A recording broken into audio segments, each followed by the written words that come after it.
దుకాణారిగా అరే అరే ఎవర్రా ఇక్కడ లేదా अरे दादा टोपी के बच्चे అది వాసన వస్తుంది అది వాసన రావాలనే నీకు దగ్గర పెట్టిన ఏమైనా రాళ్ళు గుచ్చుతానే రాయిలా ఏమైనా గుచ్చుకుంటాయి బాధపడుతున్నావు మొన్న ప్రోగ్రామ్ చేస్తే పోనీ అనుకున్నా బతకని అనుకున్నా ఏం గ్రామం మొన్న ప్రోగ్రామ్ మొన్న చేస్తే పోనీ బతకని అనుకున్నా మళ్ళా నిన్న చేసిన నిన్న చేస్తే పోనీ అనుకున్నావు ఇవాళ బంద్ ఎలా కట్టి అనుకోవచ్చు కదా ఇవాళ బంద్ ఎందుకు బంద్ అంటే బందే ఏదో ఒక ఒక్క రోజు అయితే అయిపోతుంది ఏంటి తీసేయాలి ఈ పుల్లలు తీసేయి ఇవన్నీ చదువుకోవాలంటే 3 రోజుల టైం పడుతుంది అరే బిడ్డ నాకు కోపం రానే రాదు వస్తే మాత్రం తెలియదు ఏదో ఇంత తీసుకోరాదు అరే ఇంత లేదు ఎంత లేదు ఎలా చేపలు తెచ్చుకుంటాడు తింటాడు కొని అని ఊరుకున్నా ఇవే నువ్వు తింటలేవు ఇవే నువ్వు తింటే వేరే 4 ముక్కలు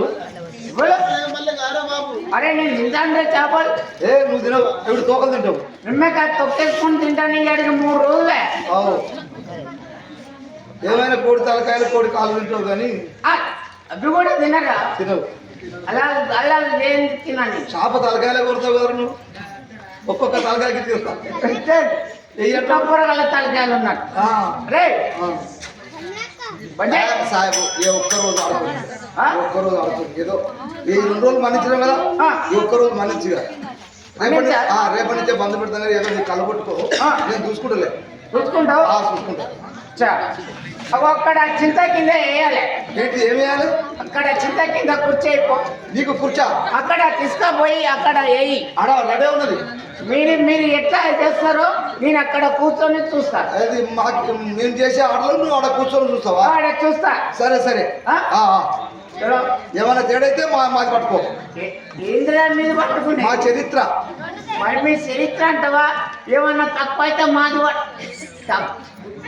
నా దగ్గర లేదురా కుర్చీ పారేస్తా అది మళ్ళా అయితే ఇప్పుడు చెప్పేది ఎవరి చరిత్ర ఎవరి మాదే కదా మీదే మరి మాది చూడు అంటున్నాము మా చరిత్ర ఇను ఉంటాను అంతే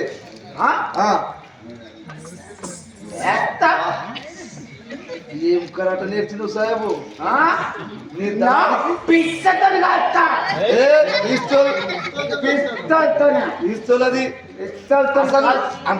అంతకిళ్ళ గుండున్నాయా నా దాంట్లో గుండు ఉన్నాయా దేవుడు వాళ్ళకి గౌడ దగ్గర గుండు వాళ్ళ గుళ్ళు ఇస్తారా ఇస్తాయి 2 గుళ్ళు వాళ్ళ గుండె లేవు నువ్వు పిస్తోల్ నాకు పెడతావు నాకు అంతకు అరే ఉన్నాయి అనుకున్నా కానీ ఏదో అది పిస్తోల్ సరే ఇలా జరగబోయే నాటకము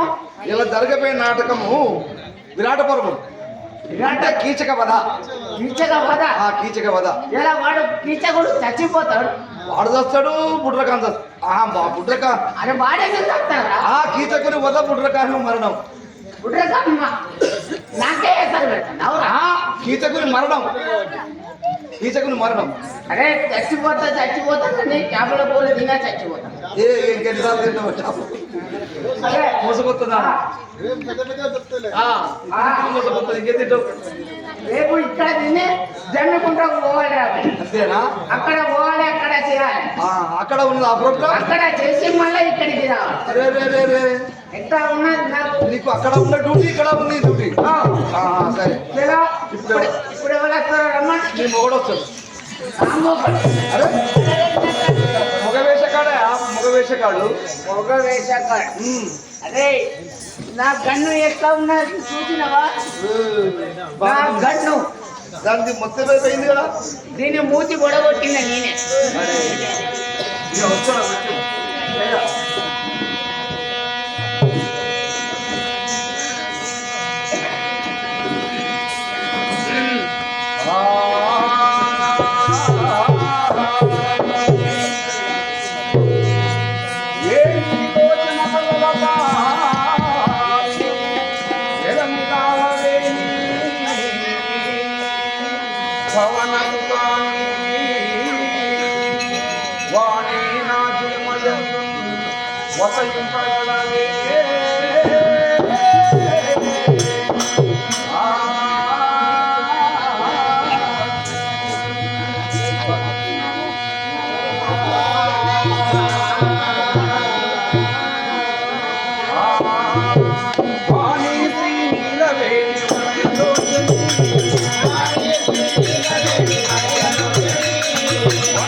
హలో హలో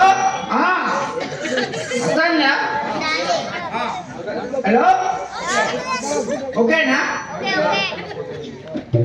బాబు ఎట్రా ఎట్లా బాబు పని ఉన్నది ఇట్లా ఎటు పోతున్నా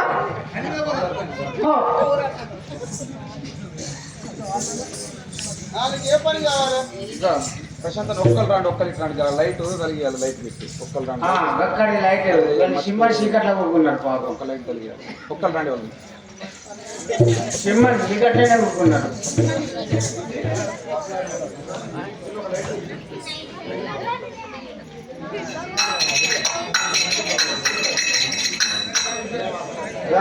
రా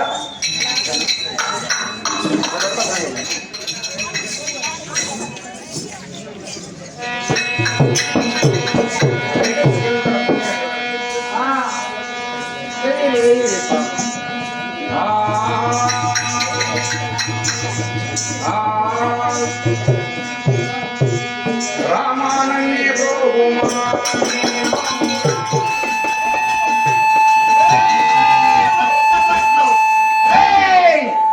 కొంచెం మాట చంపుతా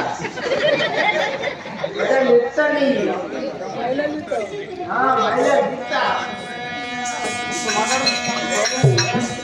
hello hello hello okay okay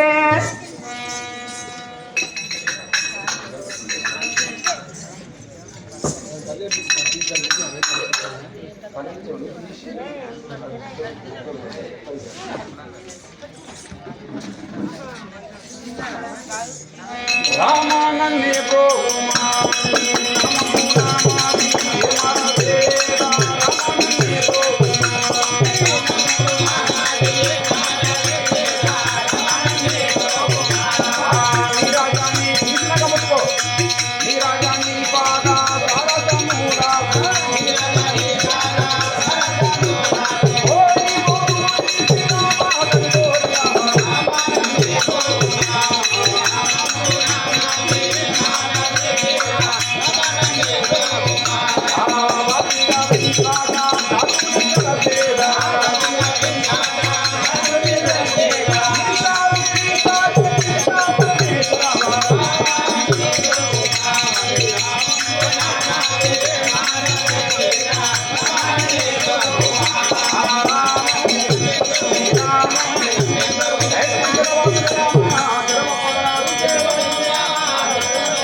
కుంటి వీరమాత్రి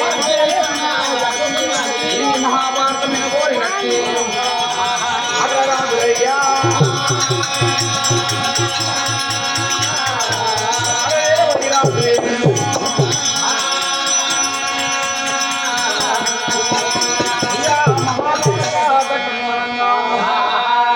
అంకుతో నడిచింది రామాయణము అంటారు, కొంకుతో నడిచింది మహాభారతము అంటారు. ఎవరికైనా కాలు ఇవ్వండి, ఎవరికైనా చెప్పులు ఇవ్వండి, పురాణం ఇంతేనేమో భారతీయాలంటారు, ఇంతేనేమో గారవేతనాలంటారు. మహాపుణ్యమైన చరిత్ర మహాభారత ఘట్టం. ఆ మహాభారతం ఎక్కడి నుంచి వచ్చిందయ్యా? శంతనుని కారించి ప్రసిద్ధిలోనికి చేరవచ్చింది. శంతనుని తర్వాత పుట్టిన వాళ్ళు ఎవరయ్యా? వ్యాసుని వరాన పుట్టిన వాళ్ళు. పెద్దవాడు ధృతరాష్ట్ర మహారాజు కళ్ళు లేకుండా జన్మించాడు. రెండో వాడైన పాండురాజు జన్మించాడు. మూడో వాడు దాశకు పుట్టిన వాడు విదురుడు. వీళ్ళు ముగ్గురు అన్నదమ్ములు పుడితే ధృతరాష్ట్రుని కుమారులైన 100 మంది కౌరవులు జన్మించారు. అవో పాండురాజు కుమారులైన 5 పంచే పాండవులు జన్మించారు. పెద్దవాడు ఏమో యాదర్మరాజు, రెండో వాడు పాండవ భీముడు, మూడో వాడు వర్జన మహారాజు, నాలుగో వాడు నగేశ్వరుడు, చిన్నవాడు ఏమో సహదేవ మహారాజు. వాళ్ళు 5 అన్నదమ్ములైన పాండురాజుకు జన్మించారు. వాళ్ళు ఏమో అస్తినాపురము వెళ్తున్నారు. కౌరవులేమో ఢిల్లీ రాజ్యము ఏర్పాటు.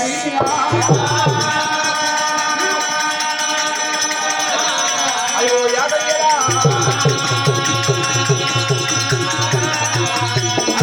ఎవరి రాజ్యాలు ఎవరి దేశాలు వాళ్ళేయంగా, ఎవరి ప్రపంచమైన వాళ్ళు పరిపాలన చేయంగా, పాలు చూస్తే పాలు ఓడలేము. మరి తేలికైన కొన్ని ఎందు విషయం ఉంటుంది, పాముకు కూర ఎందు విషయం ఉంటుంది. కానీ పాలివానికి నిలువెళ్ళ విషయమేనట. పాలోడు మంచిగా వస్తే పాలోడు ఓరోడు. అగో పాలోడు కష్టపడి 10 రూపాయలు సంపాదించుకొని పాలోడు మంచిగా వస్తే వానికేది వాడు మంచిగా బతాడని ఏడుస్తాడట. వాడు ఆస్తి పోగొట్టుకొని అగో అలాంటి భూములు అమ్ముకొని అంతా పోగొట్టుకొని వాడు చెడిపోతే అగో మంచిగా అయిందని నవ్వుతారట. అదే ప్రకారంగా మరి కవరవతి ధర్మరాజు మరి ధర్మరాజు చూస్తే పొరవలేదయ్యా. వాళ్ళ రాజ్యం ఏళ్తా అంటే ధర్మరాజు ఏళ్తా అంటే ఆ ధర్మరాజు రాజ్యంలో నెలకు 3 వర్షాలు పడతాయి. అగో చల్లటి 50 వర్షాలు పడతాయి, చక్కని పంటలు పండుతాయి. ఆ ప్రకారంగా హస్తినాపురము బాగున్నదట.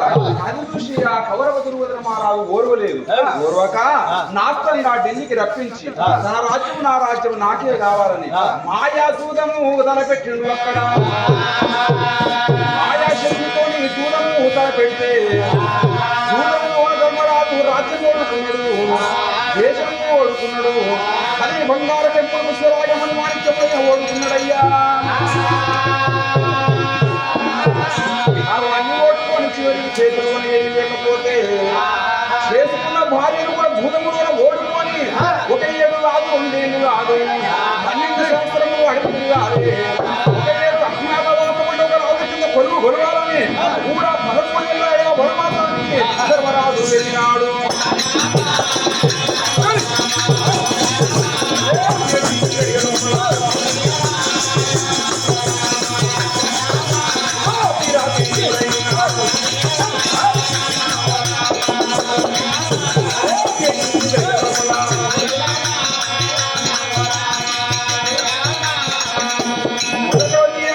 సూర్యవనము, రెండోది రాముడు శివనము, మూడోది మృగమారు శివనము, 4వది గాలమారు శివనము, 5వది గంధర్వ పర్వతము, 6, 7, 8 వనాలు దాటుకుంటా 12 ఏళ్ళు వనవాళ్ళు తిరుగుతున్నారు.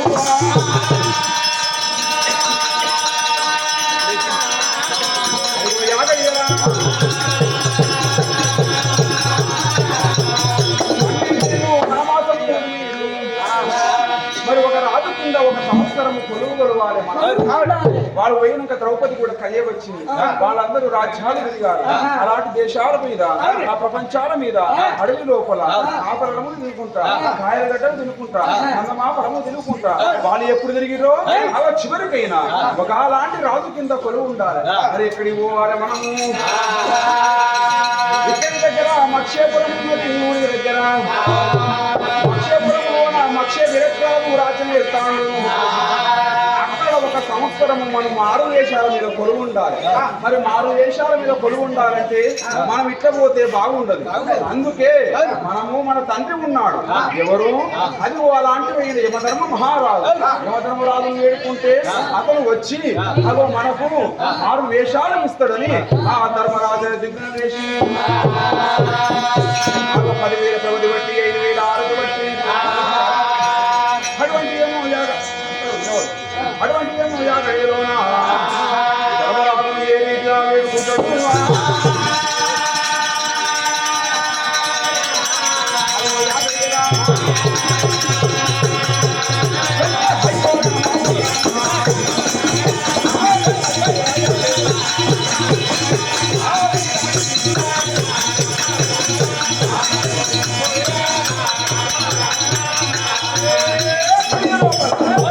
యమధర్మ మహారాజుకు మాన్యమైంది. ఇప్పుడే పోవాలి. నా మైత్ర వాహనం ఎదురా దున్నపోతు ఎక్కడికి పోయింది? మేత పోయింది ఆ బుద్ధల పడినట్టు. గట్ల పోయేది కాదురా. తీసుకురా మైత్ర వాహనాన్ని. వెళ్ళిపో తీసుకురాపో. తొందరగా తీసుకుంటారా వెళ్ళిపోవాలి మనం.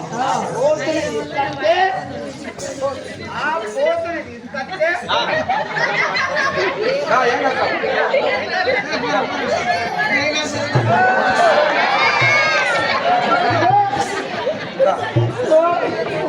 సరే ఇదిగో నీ పోతు. దానికి అలాంటి గట్టి పెట్టావా?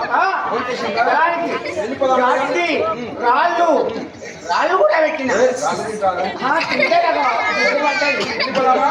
ఇప్పుడే పదమని పూర్వటానికి వాళ్ళ అవస్థ ఉన్నారు.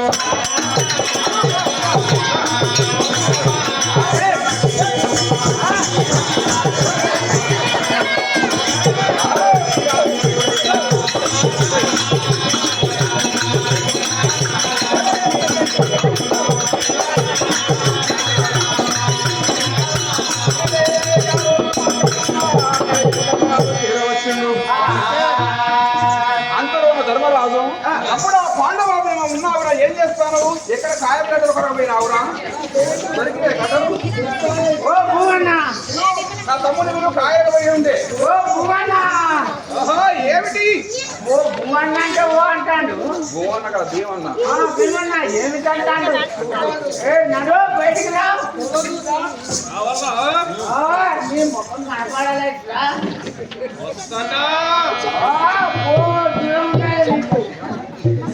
రాజా మళ్ళా మళ్ళా ఎగురుతాడు ఇక.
అయ్యా నీ భూషణాలన్నీ ఇటువైనాయి తండ్రి.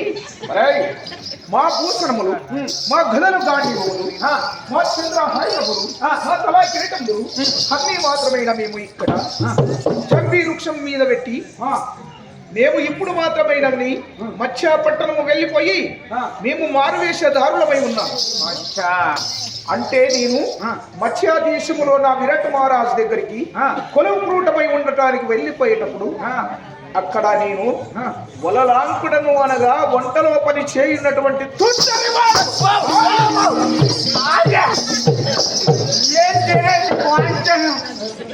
కొబ్బరికా బూరు తీసినట్టు నోనున్నారా? మొన్న ఇంత ఉరుకులాటలేదు. నిన్న నీ చెప్దాగా ఉన్నావు కదయ్యా, అవుతలేవు.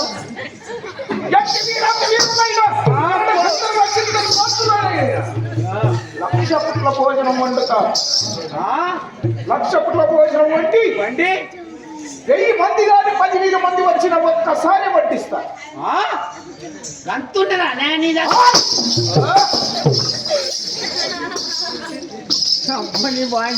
ఒక్కవేళ అంతమంది రాకపోయింది అనుకో, వండిన భోజనం అంతా ఖరాబు కాకుంటే ఏం చేస్తావు? నేను ఒక్కడే భోజనం. అంత బువ్వ అవురా? అంత అన్నం తిని మరి నువ్వు దొడ్డి తింటావు. అదే తండ్రి, నువ్వు నమ్మి కింద కూర్చోవద్దు. ఎందుకంటే నువ్వు కెనాల్ కాలువలు గుర్తపట్టాలి. వారే నీళ్ళ కాడ ఊపుకున్నావు అనుకో, అన్నే అయిపోతాయి. అంత భోజనం నీ ఏమి పని చేస్తామంటావా? ఏం చేస్తావు? ఎట్టి వీరాది వీరులైనా చెట్టి వాళ్ళైనా మల్లులు మహాదండి బలవంతులు వచ్చినా కానీ మల్ల యుద్ధములో యుద్ధము చేస్తాను. చేస్తా. ఇంత కోపం గిట్టుకోకే అయ్యా, నువ్వు ఇంత కోపం గిట్టుకోవద్దు. అండి ఇప్పుడు నేను మా అన్న ధర్మరాజు ఎక్కడ ఉన్నాడు? మీ అన్న ధర్మరాజు ఇక్కడనే ఉన్నాడు. రమ్మన్నాడు కదా. నేను దగ్గర కాస్త గాడి పిల్లలు అన్నాడు. వచ్చాడా? నా వేడుకున్నాను. యమధర్మరాజు తండ్రి గారు ఎప్పుడు వచ్చాడు? నానా యమధర్మరాజా చేరవచ్చావు నానా. 1 కాదు 2 కాదు 12 సంవత్సరాలు వాడు కోదల సరిగా కొండ సరిగా అవన్నీ ఆపదలు నిలుపుకుంటా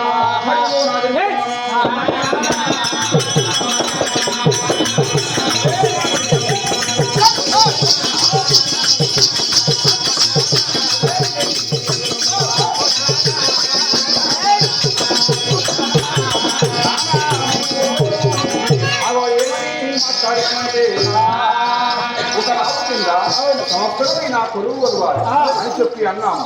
అందుకొరకే అవి నీవు మాకు మారు వేషాలు కావాలని ధర్మరాజు మాట్లాడిండు. సరే మీకు అందరికీ 1 వేషాలు వేషాలు వాళ్ళకి మరి మాకు వల్లగా మేము అయ్యాము. ఎక్కడ పోయినా పాండవులు మాట్లాడతారు. కావున మాకు వల్లగా మేము ఎవరికి తగ్గట్టు ఎవరి రూపురేఖ తగ్గట్టు వారికి వేషం ఇవ్వండి కదా. ఎవరి తగ్గట్టు వాళ్ళకి ఇవ్వాలి. అగో సరేనని ధర్మరాజు నుంచి ఏమంటాను? కొడుకా నీ నిమ్మలతనానికి, నీ నిమ్మలమైన గుణానికి, నీ కులము సన్యాసి కులం, నీ పేరు కంకుంపట్ల స్వామి. విరట్రాజు దగ్గర ఒక సన్యాసి వేషం మీద జపమాల బట్టి అతని దగ్గర 1 సంవత్సరమైన పొలువు ఉందండి. భీముడి దగ్గరికి వచ్చిండు. కొడుకానికి ఏమి వేషం కావాలి కుమారా? నీ తగ్గట్టు ఉండాలి వేషం అంటావు. నీ తగ్గట్టు ఉండాలి. మాకు ఎవరి ఒక్క అన్నం లేక తగినట్టుగా వారికి అన్నం లేక చాలా రోజులైతాను. అడవిలో అన్నం లేక బాధపడతాను. కొడుకా నీకేమో వంటలా వేషం ఇస్తున్నాను. అర్జుని దగ్గరికి వస్తే అర్జునుడు ఏమంటాను? నానా నువ్వు ఇచ్చేది వేషము కాదు. నీకేమో మరి ఏం చేస్తావు తెలుసు? ఒక బృహన్నర వేషము. బృహన్నర వేషం అనగా నేను కట్టుకుంటాను. ఆడదాని దాంట్లో ఆడదాన్ని కాకుంటాను, మగవాణి దాంట్లో మగవాణ్ణి కాకుంటాను. నాకు అర్ధనారేశ్వరి వేషం కట్టుకొని నేను వస్తానని మాట్లాడింది.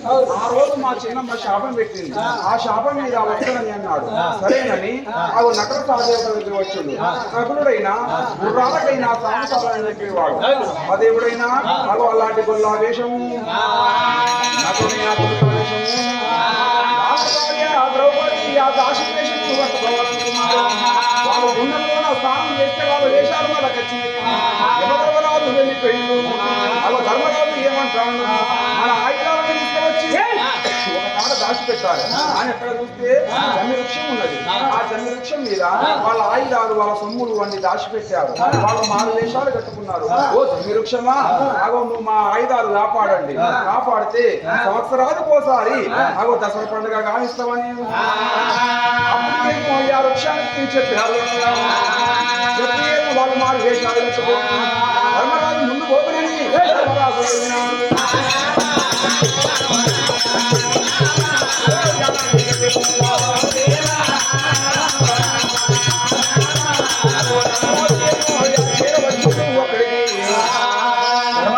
అంటే చల్లటి వర్షాలు పడతాయి, ధర్మరాజు వస్తా అంటే చల్లటి వాతావరణం ఉంటుంది. ఆ ధర్మరాజును చూసి విరట్రాజు ఏమన్నాడు, ఎవరయ్యా మీరు ఎందుకొరకు వచ్చినారు ఓ స్వామి అని చెప్పి మాట్లాడు. ఓ స్వామి, మరి మీరు ఎవరు? మీ రాజ్యం ఎక్కడా? మీ దేశం ఎక్కడా? మీ పల్లె పట్టణం ఎక్కడా? ఎక్కడి నుంచి అన్నావా? చతురప్రపురపు మీ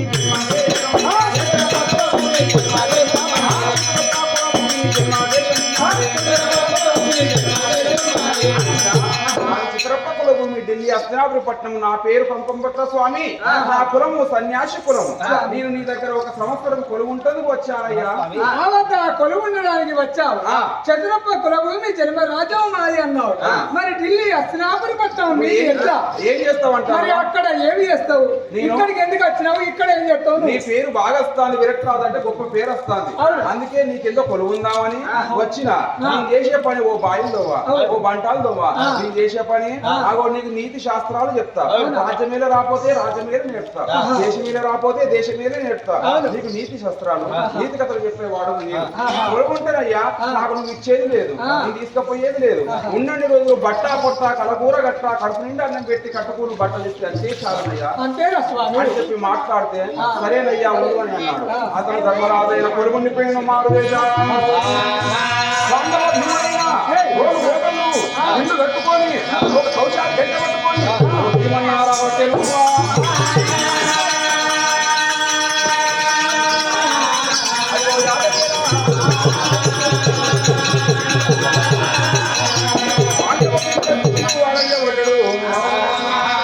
అందరూ కొత్తగా ధర్మరాజు వచ్చిన వాటి ధర్మరాజు ముఖమే చూస్తున్నారు. భీముడు ముఖం ఎవరు చూస్తలేరు, చూడబడి బాగా చూసాడు. అప్ప నా ముఖం ఎవరు చూస్తలేరని ఏమంటున్నాడు. ఒక్కసారి హట్ మహారాజని సంక్రమణ భిండు వచ్చి పిల్ల నచ్చి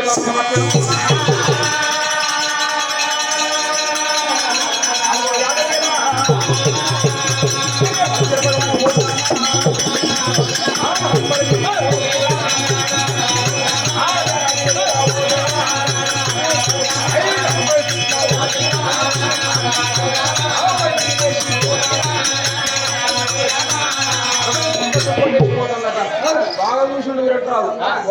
ఎవరినే ఇంతగానో ఉన్నాడు, ఎవరినే చూసిన ఇద్దరు బలానికి రాముడా మరి బల రాముడా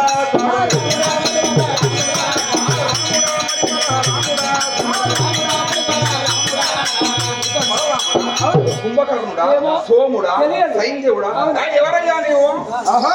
ఏమిటి మహారాజా? నువ్వెవరు? విరాట మహారాజా, నేను ఒక్క మాత్రమైన గని వంటలో పని చేయునటువంటి వాడిని. నా పేరు మాత్రమైన వంటలయ్యా అంటారు. వలలాంకుడు అనగా వంటలయ్యావు. ఎందుకు వచ్చినావు? నువ్వు ఏం పని చేస్తావు? నేను మాత్రమైన గని అస్తినాపురి పట్టణంలోన పాండవ భీముని చేతి కింద ఉండేటి వాడిని.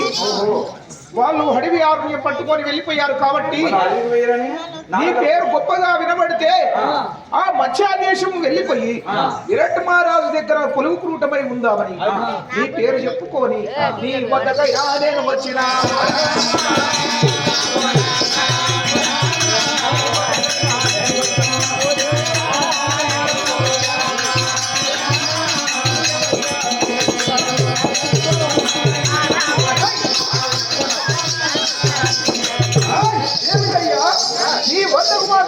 వచ్చాను స్వామి. సరే నాకు అక్కడ కావాలి ఉంటావా? పొరుగుగా ఉంటా, వంట పని చేస్తావు, వంటలో పని చేస్తాను. మరి ఏం పాడు కావాలి? పైసలు కానీ ధనముదాన్ని ఇస్తూర వస్తువులు నాకు అవసరం లేదు. నాకు బట్ట పొట్ట బట్ట నవ్వుతాకు దిగి ఇచ్చినట్టయితే కూర్చో. అని చెప్పి సరే కొలువుండు అని భీమన్న కొలువున్నాడు. అర్జున వచ్చాడు పాఠశాలలో నా బడి పంచుకోవడానికి కొలువున్నాడు. అలా అలాంటివి నగుడు వచ్చాడు దుర్గావేశంలో కొలువున్నాడు. అలా సహాదేవుడు వచ్చాడు కొల్లావేశంలో కొలువున్నాడు. వాళ్ళ భార్య అతను ఏ ప్రకారంగా వస్తుందను